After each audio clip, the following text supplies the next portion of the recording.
Bird Box is a 2014 book-turned-movie from 2018 filled with a stream of random suicides caused by an unseen suicide squad. Blindfold's perfect for Pin the Tail on the Donkey, a technological death, a nonsensical man who pries open a little old lady's eyes, rapid gunslinging, nameless little children who get yanked around like ragdolls, apocalyptic relationships, headbanging, a cranky old widower who people really should listen to but don't, psychotic bird alarms, and much more. Are you ready for it? Hop in the boat. We're about to go for a ride. A man on the radio invites people to a nice place, but the river to get there might not be safe for kids. Single mom Malorie sternly informs cleverly named boy and girl that the trip is going to be rough and long. Be quiet, alert, and listen carefully, but don't remove their blindfolds or they'll die if she doesn't hurt them first. She might as well have told them they'd burn in hell the second they take their blindfolds off. We have a serious candidate for Mother of the Year. Malorie puts their pet birds in a small box of holes.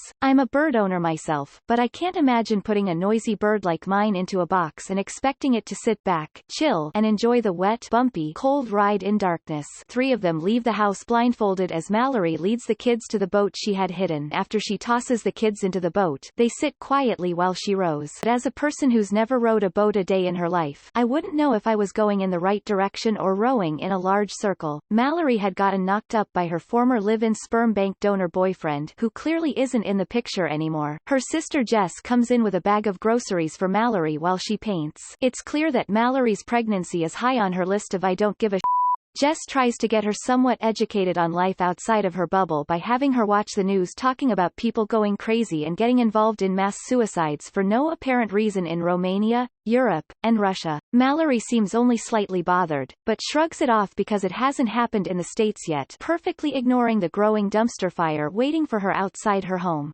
The 2 sisters walk past a random woman chatting on the phone as they head down the hall of the hospital to Malorie's appointment. Dr. Lapham does an ultrasound on Malorie and asks if she wants to know the baby's gender, but she refuses. Pregnancy blesses Malorie with the gift of blowing chunks into a toilet bowl while Jess goes to get the car. Malorie sees the same woman from earlier now unhappy and leaving her bloody DNA against the window. I'm more comfortable doing that privately in my own home and then calling 911. Malorie panics and screams at Jess to drive as cars drive erratically around them. As Jess tries to drive under immense pressure, she freaks out at something that we and Malorie can't see, causing her eyes to well up with tears and change color. She then drives dangerously against oncoming traffic as Malorie begs for her to stop. I'd be screaming, Jesus, take the wheel, despite her sister's desperate wishes. Jess hits a parked car, causing their own car to flip upside down. Malorie watches in horror as Jess steps back and gets smashed by a commercial truck. Jess won't be nagging her about anything now. Awesome. And while she tries to grapple with the sudden non-existence of her sister, people are still running and screaming around her while vehicles randomly explode to add to the pleasant ambience. With an amazing lack of balance, Malorie keeps falling during her brief gallop with the crowd. I would be the unlucky Happy Meal for a hungry zombie while everyone else freely gets away without a single thought about rescuing me. A woman named Lydia seals her unfortunate fate when she breaks free from her husband Douglas to help a clumsy Malorie who is about to get trampled like it's Black Friday at Walmart. Lydia starts talking to her deceased mom, and casually burns herself to a crisp in an exploding car.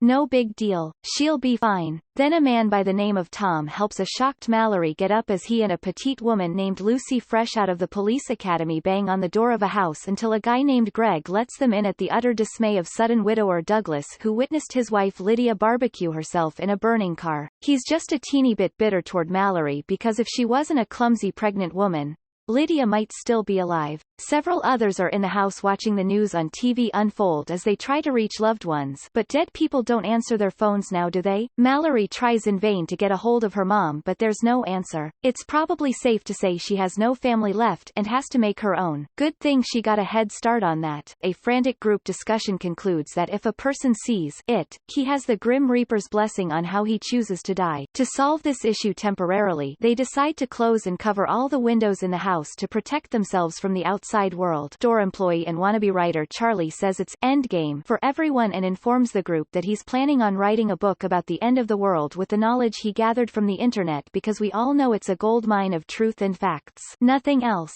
During the present day, Malorie and the kids have been on the river for 6 hours. My legs would cramp up if I'm in a car for less than that. Boy and girl are asleep while a tired Malorie keeps watch over them while feeding her 3 birds some water in their box. No names for them. Maybe Thing 1, Thing 2 and their cousin Thing 3? She uses her radio hoping that someone can hear her but no one replies. I personally would have an irrational fear that Jason from Crystal Lake would suddenly jump out of the water and attack me from behind. 5 years in the past, a stranger knocks on the door, and after a little squabble within the group, Tom finally lets desperate and very pregnant woman Olympia into the house.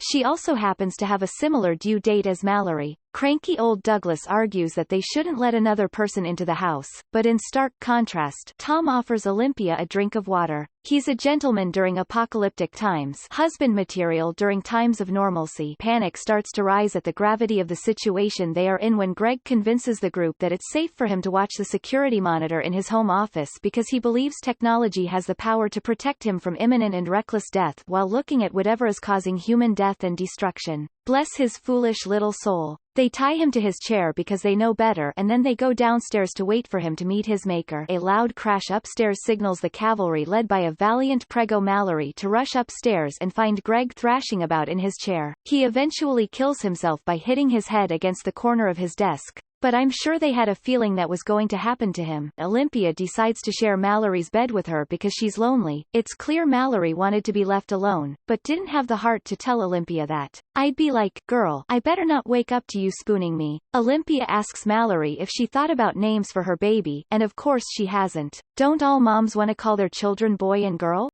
Olympia wants to name her baby either Ariel, Jasmine or Cinderella. She's a Disney princess fanatic who wants to sing her baby to sleep with Disney movie classics. Malorie isn't enthused about husbands or family so she excused herself. She sits down at a table to get away from nosy Olympia but hears a noise and gets up to investigate. She opens a door and finds a naked Lucy and Felix in the middle of lukewarm sex. 14 hours on the river and we find Malorie still rowing the boat with the kids. She hears someone asking her if she and the kids need help. Malorie quickly covers the kids under a blanket and switches to Mama Bear mode as she pulls out her handgun. A man attacks her while the kids stay chill under their blanket like nothing is happening. He tries to convince them to take their blindfolds off because he's seen it and it's beautiful. Malorie frantically fights to get him out of their boat. Malorie manages to whack him with her machete, making him bleed and sink into the water as she rows away. Switching back to the group, they discuss how they're going to get food and supplies because with that many people, you need a bigger supply of toilet paper. Charlie mentions they can get supplies from the store he worked at. So to protect themselves from the evil lurking outside, they black out Greg's car,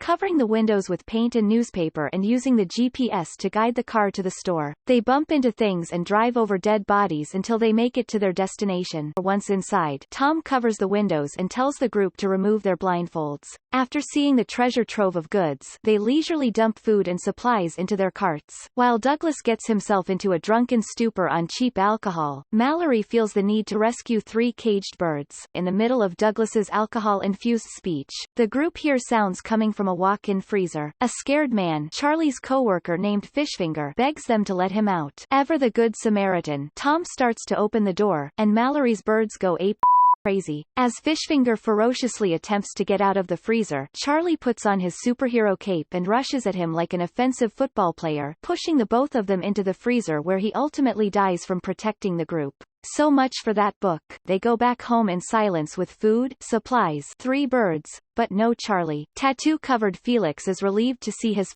buddy safe in his arms again. Later that day, these selfish throwaway characters take off with the car when the group isn't looking. I'm sure their greedy stupidity got them real far on their own. Malorie has been in the boat with her kids for 24 hours. Girl is holding onto the bird box. A large truck gets in their way, causing boy to fall out of the boat. He screams for help, and in true Hollywood fashion, Malorie amazingly yanks him out of the water and back into the boat without ever needing to remove her blindfold. He's freezing his butt off, making her realize that their blindfold blanket, food, and supplies had fallen in the water. She mentally checks out for a minute, and then puts her jacket on Boy to help him warm up. Malorie hears wind chimes, signaling that they're near a house. She covers Boy and girl up and demands they don't make a sound. Malorie ties one end of the fishing line to a branch and takes the other end with her as she searches for the house. This helps her find her way back without getting lost. As Malorie scavenges the house for supplies, she becomes alarmed when the bed she tied the fishing line to gets yanked from its position. She quickly follows the fishing line and starts shooting at whatever is chasing her. Girl hears her gunshots in the distance and says,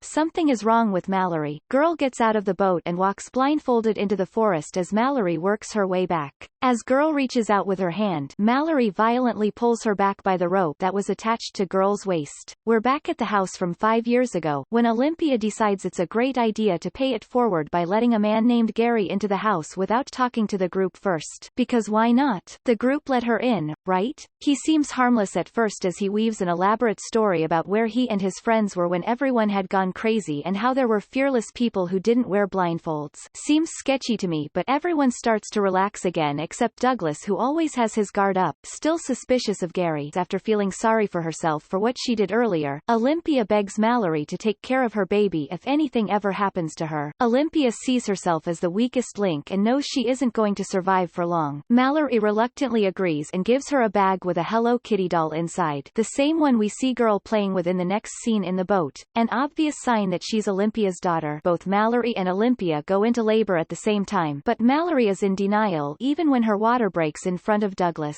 As she soaks the kitchen floor with pregnancy juice, Tom sees this and guides Malorie upstairs into the same room where Olympia is in labor. Gary just stands in the kitchen observing. Useless, good for nothing. Tom and Cheryl help the screaming ladies push football-size humans out of their baby-making machines. Gary plays a record downstairs and lays out a bunch of paper displaying dark creatures on them. He puts the bird's cage in the fridge and walks away as Douglas screams at him from the locked garage the group put him in. As Gary opens all the windows downstairs, Tom finds the birds in the fridge and take them out as Douglas screams frantically some more. He doesn't hear Gary come up behind him before he gets knocked out. Gary opens the garage door, making the old man panic and close his eyes with fear. After the new moms get a short stint of relief and peace with their babies, Gary gleefully opens all the windows of the bedroom in celebration. Malorie sees Olympia looking like she's about to take her baby out as fast as she put her into this world and begs her to hand over the baby. With what little shred of humanity she has left, she gives Malorie her baby before she cannonballs through the window to her death. Gary intercepts a distraught Cheryl and turns her towards the broken window, forcing her eyes open. Whatever she sees forces her to drive a pair of scissors into her neck until she dies. Gary then sits down and encourages a frightened Malorie to give him the babies, but somehow Douglas finds his way back into the house and distracts him away from them. Even with closed eyes, Douglas manages to shoot Gary in the arm, making him push them both through the banister and fall down to the first floor, where Gary finds the scissors and stabs the living out of Douglas. Both Gary and Tom find the gun and reach for it. Tom kills Gary. He then finds Malorie and the babies huddled underneath the blanket upstairs. Malorie teaches the kids to be comfortable living with blindfolds outside. She wants them to pay close attention to sound. Later, she is scavenging a house by herself when she hears cars pull up. She quickly returns home to Tom and checks on the kids. They then have sex like a normal couple would. They hear a guy named Rick on the walkie-talkie telling them that he has a safe place for them free from the dangers they've been faced with. The two argue about it the next day because Tom wants to go but Malorie doesn't. That night Tom is telling boy and girl stories, and Malorie angrily sends the kids to bed. They fight over how to raise the kids because Malorie wants to raise them strictly and make sure they know how to survive, while Tom wants to tell them stories and give them hope. He tells Malorie she hasn't been much of a mother to the kids. He cites the fact that the kids don't even have real names. That night, Tom got into bed with Malorie and told her the rest of the story that she kept him from telling the kids. It's clear that he doesn't want to fight anymore, but she is still being stubborn. When the entire family goes to a house to find more supplies the next day, they sit down to enjoy Pop-Tarts together. I wonder how old and stale those things are. But soon another group of hostile people arrive. Tom gives Malorie his necklace and tells her he loves her before he sends them away to face the other group himself. He miraculously shoots and kills several of the other group's members with insane accuracy while blindfolded. He then decides it's a good time as any to remove his blindfold before he shoots another man. Tom is about to kill the last man standing but gets distracted by something we can't see. He fights it long enough to kill the last person before he turns his gun on himself, leaving Malorie and the kids alone to fend for themselves. She sits alone, trying hard not to cry hysterically as she mourns Tom's death. The movie then moves full circle as we see Malorie sternly telling the kids what to do on their trip. Malorie reminds the kids that someone now has to look while she rows.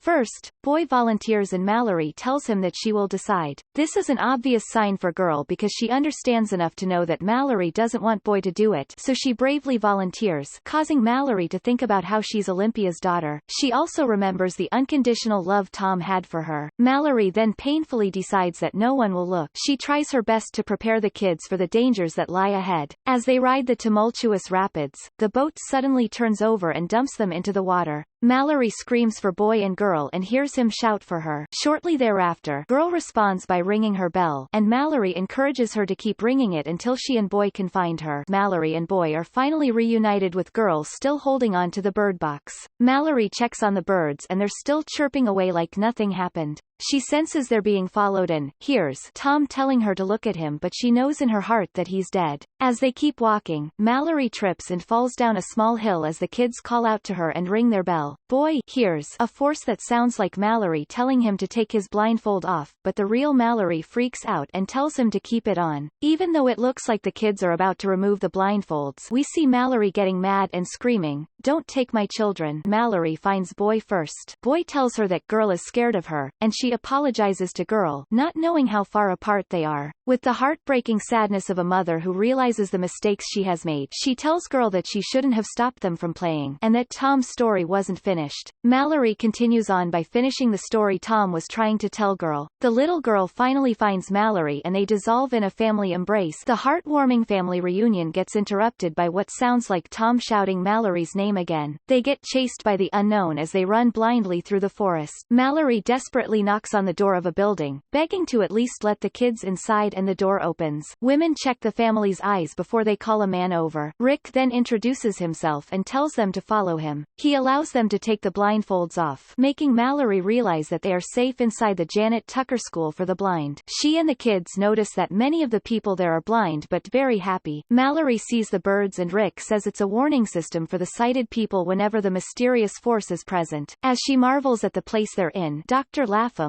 recognizes her. The doctor is happy to see them alive and well, but a flicker of sadness is seen on her face when the kids introduce themselves as boy and girl. However, Malorie interrupts them by telling girl that her real name is Olympia and the boy's name is Tom. Let me know how you would cope with living life through a blindfold in the comments below. Thanks for watching.